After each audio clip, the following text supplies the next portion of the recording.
So jugalbandi ಕಾರ್ಯಕ್ರಮಕ್ಕೆ ಮತ್ತೊಮ್ಮೆ ಸ್ವಾಗತ. ವಿಜಿ, ಭೀಮಾ ತೀರದ ವಿಚಾರ ನೀವು ಅಲ್ಲಿ ಹೋದ್ಮೇಲೆ ಇನ್ನೇನಿದೆ ಹೇಳೋದಕ್ಕೆ ನಿಮಗಲ್ಲಿ? ಮೊನ್ನೆ ಟಿ ವಿಲಿ ಯಾರನ್ನೋ ಕರ್ಸ್ಕೊಬಂದು ಎಲ್ಲ ಚಂದಪ್ಪನ ಕಡೆಯವರು ಇವ್ರಿಗೆಲ್ಲ ಸಹಾಯ ಮಾಡ್ತಾ ಇದ್ದೀನಿ, ಓದಿಸ್ತಾ ಇದ್ದೀನಿ ಅಂತೆಲ್ಲ ಹೇಳಿದ್ರಲ್ಲ. ಯಾರಿಗೆ? ಟಿ ವಿಲಿ ಹೇಳ್ತಾ ಇದ್ರು ಮಕ್ಕಳು.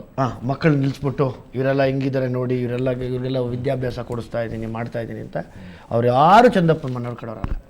ಅವರೆಲ್ಲರೂ ತುಂಬ ಚೆನ್ನಾಗಿ ಅಲ್ಲಿ ಆರಾಮಾಗಿದ್ದಾರೆ. ಸುಳ್ಳದು, ಅವರೆಲ್ಲ ಬೇರೆ ಡಿಸ್ಟಿಕ್ ಅವರು. ಅದಕ್ಕೆ ನನ್ನ ಹತ್ರ ಸಾಕ್ಷಿ ಇದೆ. ಅವ್ರು ಯಾರು, ಎಲ್ಲಿಂದ ಬಂದರು, ಯಾಕೆ ಬಂದರು ಅಂತ.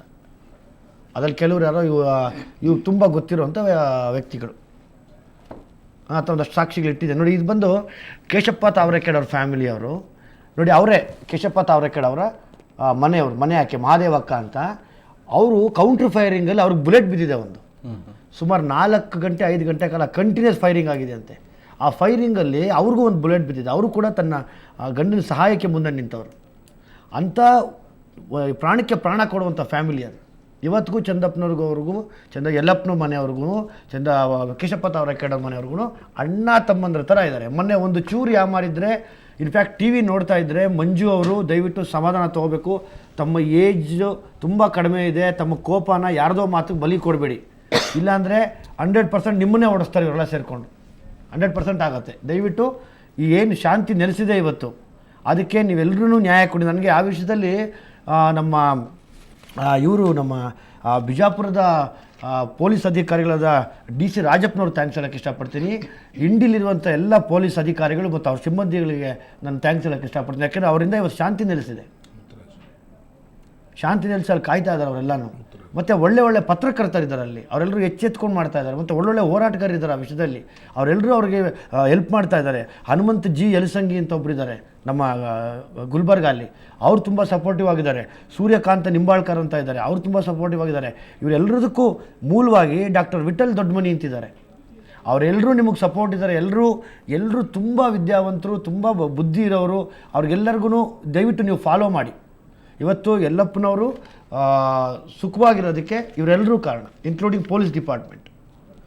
ಸೊ ಹಾಗಾಗಿ ನಾವು ಭೀಮಾ ತೀರದಲ್ಲಿ ಶಾಂತಿ ನೆಲೆಸಬೇಕಾದ್ರೆ ಇಷ್ಟು ಜನದ ಇದು ಮತ್ತು SP ರಾಜಪ್ಪ ಅವರು ಮತ್ತು ಇಂಡಿಲಿರುವಂಥ ಅಧಿಕಾರಿಗಳ ಮಾತನ್ನ ದಯವಿಟ್ಟು ಕೇಳಿ. ಅವ್ರು ಯಾರೂ ನಿಮ್ಮ ಕ್ಷೇತ್ರನ ರಕ್ಷಣೆ ಮಾಡೋಕ್ಕೆ ಬಂದಿದ್ದಾರೆ ಹೊರತು ನಿಮ್ಮ ಕ್ಷೇತ್ರನ ಯೂಸ್ ಮಾಡಿಕೊಂಡು ದುಡ್ಡು ಮಾಡಿಸಿ ನಿಮಗೆ ಓಡಿಸಿ ನಿಮ್ಮಲ್ಲೇ ರಕ್ತ ಚೆಲ್ಲಾಡ್ಸೋಕ್ಕೆ ಬಂದಿಲ್ಲ.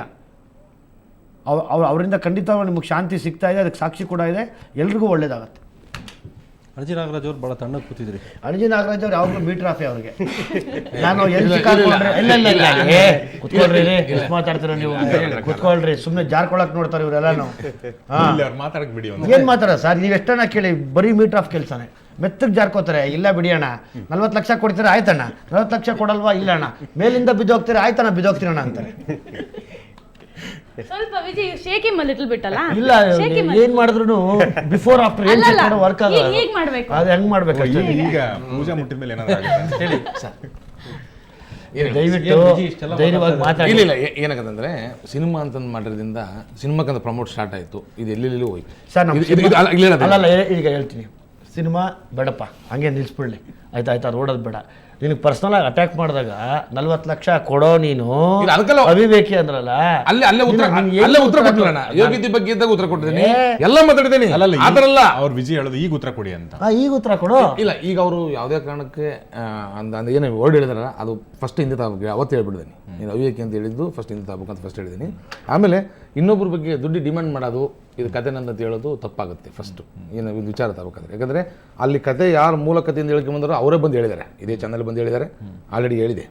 ದಯವಿಟ್ಟು ಈ ಥರ ನಮ್ಗೇನಾಗಿದೆ ಆ ಥರ ಇನ್ನೊಬ್ರು ಯಾರಿಗೆ ಮಾಡ್ಬಿಡುತ್ತೆ ಕೇಳ್ತಾರೆ ಸರ್. ನನಗೆ ಇನ್ನೊಂದು ಹೆಚ್ಚಿಗೆ ಸರ್, ಅಲ್ಲಲ್ಲ ಅಣಜಿ, ಇನ್ನೊಂದೇನಂದ್ರೆ, ಈಗ ಬರೀ ನಿಮ್ದಷ್ಟೇ ಅಲ್ಲ, ಸಿನಿಮಾ ರಂಗದ ನಿರ್ಮಾಪಕರಾಗಿ ನೀವು ಸಿನಿಮಾ ರಂಗದಲ್ಲಿ ಪೂಜಾ ಇರ್ಬೋದು, ವಿಜಯ್ ಇರ್ಬೋದು, ಪರ್ಸನಲ್ ಲೈಫ್ಗಳೆಲ್ಲ ಈ ಥರ ಜಾಲಾಡೋದ್ರ ಬಗ್ಗೆ ತಾವೇನು ಹೇಳ್ತೀರ? ಇದು ತಪ್ಪು ಅನ್ಸುತ್ತೆ ನನಗೆ, ತುಂಬ ತಪ್ಪಾಗುತ್ತೆ ಸರ್. ಯಾಕಂದರೆ ಒಬ್ಬ ಮನುಷ್ಯನ ಮೇಲೆ ಯಾವತ್ತೂ ಒಂದು ಅಸ್ತ್ರ ಇದು ಮಾಡೋದು ಒಳ್ಳೇದಲ್ಲ, ಶಾಶ್ವತರಲ್ಲ ಅಂತ ಅನಿಸುತ್ತೆ. ವಿಜಯ್ ಏನೋ ಹೇಳ್ತಾ ಇದ್ದೀರಿ ನೀವು ಸರ್. ನಾನೇನು ಸ್ವಲ್ಪ ಬರಿತಾ ಇದ್ದೀನಿ ಸರ್, ಕೊಡ್ತೀನಿ ಒಂದು ವಿಷಯ ಮಾತಾಡಿ ಸರ್. ಸತೀಶ್, ಈ ಸಿನಿಮಾದ ವಿಚಾರ ಬಂದಾಗ ಈ ಸಿನಿಮಾದ್ದು ಇವ್ರ ವಿವಾದದ ಬಗ್ಗೆ ತಿಳ್ಕೊಂಡ್ರಿ ನೀವು. ಇದು ಯಾಕೆ ಹೀಗಾಗ್ತಾ ಹೋಯ್ತು? ಯಾಕೆ ಮೊದಲು ಹೀಗಿತ್ತಾ ಅಥವಾ ಈ ಸಿನಿಮಾಕ್ಕೆ ಮಾತ್ರ ಹಿಂಗಾಯ್ತಾ? ಸರ್, ಈ ಸಿನಿಮಾಗೆ ಅಂತಂದರೆ, ಈ ಸಿನಿಮಾಗೆ ಅವ್ರು ಭೀಮಾ ತೀರದ ಹಂತಕರು ಅಂತ ಒಂದು ಪುಸ್ತಕ ಬರೆದ್ರಿಂದ ಕ್ಲೈಮ್ ಮಾಡ್ತಾರೆ. ಬಟ್ ಇದು ಫಿಕ್ಷನ್ ಅಲ್ಲ. ಭೀಮಾ ತೀರದ ಹಂತಕರು ಇವ್ರ ಕತೆ ಬರೆದಿರೋದು ಫಿಕ್ಷನ್ ಅಲ್ಲ. ಫಿಕ್ಷನ್ ಆಗಿದ್ದಿದ್ರೆ ಈತ ಇದು ನಂದೇ ಕತೆ, ನಂದು ಕಾಪಿ ರೈಟು, ನಂದನ್ನು ಕದ್ದಿದ್ದಾರೆ ಅಂತ ಹೇಳ್ಬೋದು. ಅಲ್ಲಿ ನಡೆದಿರೋದು ಫ್ಯಾಕ್ಟ್ಸನ್ನ ಯಾವುದೇ ಒಬ್ಬ ಕತೆಗಾರ ಹೋದ್ರೂ if you just take out the FIR from the concern police stations and interview those who are connected and victimised by the cinema ನಟ ನಟಿಯರ ಟಾರ್ಗೆಟ್ ಯಾಕೆ ಸರ್? ಸಿನಿಮಾ ನಟ ನಟಿಯರ ಟಾರ್ಗೆಟ್ ಏನು ಅಂತಂದರೆ ಅವನಿಗೆ ಒಂದು ತಾನೊಬ್ಬ ಸೆಲೆಬ್ರಿಟಿ ಅನ್ನೋ ಒಂದು ಭ್ರಮೆ ಇದೆ. ಆ ಭ್ರಮೆಯಲ್ಲಿ ಏನು ಮಾಡ್ತಾನೆ ಅವನು ಅಂತಂದರೆ ಈ ಸೆಲೆಬ್ರಿಟಿಗಳು ತನ್ನ ಕಂಟ್ರೋಲಲ್ಲಿರಬೇಕು. ನಾನು ಒಂದು ಮಾತು ಮೊದಲೇ ಹೇಳಿದೆ, ಅವನ ಹೆಂಗಸಿನ ಹುಚ್ಚಿಗೆ ಯಾವ ಹೆಂಗಸ ಆಗಬೇಕಾ ಆಗಬಹುದು. ಆದರೆ ಈ ಸಿನಿಮಾ ನಟಿಯರದು ಈ ಸಂಬಂಧಗಳು ಅವ್ರು ನನ್ನ ಕಂಟ್ರೋಲ್ ಇದ್ದಾರೆ, ಅವಳು ಕರೆದ ತಕ್ಷಣ ನಾನು ಬಂದು ಕೂತ್ಕೊಡ್ತಾರೆ, ಇದನ್ನು ಜಂಬ ಕೊಚ್ಕೊತಾನೆ ಅವ್ನು ಕೂತ್ಕೊಂಡು. ಕರೀಲ್ಲ ಈಗ ಅವಳನ್ನ ಫೋನ್ ಮಾಡ್ತೀನಿ ನೋಡಿ ಹೆಂಗೆ ಮಾತಾಡ್ತಾಳೆ, ಸ್ಪೀಕರ್ ಫೋನ್ ಆನ್ ಮಾಡೋದು. ಮತ್ತೆ ಯಾಕೆ ನನಗೆ ಅವ್ರಿಗೆ ಸಂಬಂಧ ಇಲ್ಲ ಅಂತ ಹೇಳೋದು? ಈಗ ಸಿಕ್ಕಾಕೊಂಡು ಬಿದ್ನಲ್ಲ, ಅದಕ್ಕೆ ಸಂಬಂಧ ಇಲ್ಲ ಅಂತ ಹೇಳ್ತಾನೆ. ಈ ಎಷ್ಟೋ ಜನಕ್ಕೆ ಮಾಡಿದ್ದಾನೆ. ತುಂಬಾ ನಟಿಯರು ಬಂದು ಹೋಗಿದ್ದಾರೆ ಪಾಪ, ಇವನಿಗೆ ಸರೆಂಡರ್ ಆಗಿದ್ದಾರೆ.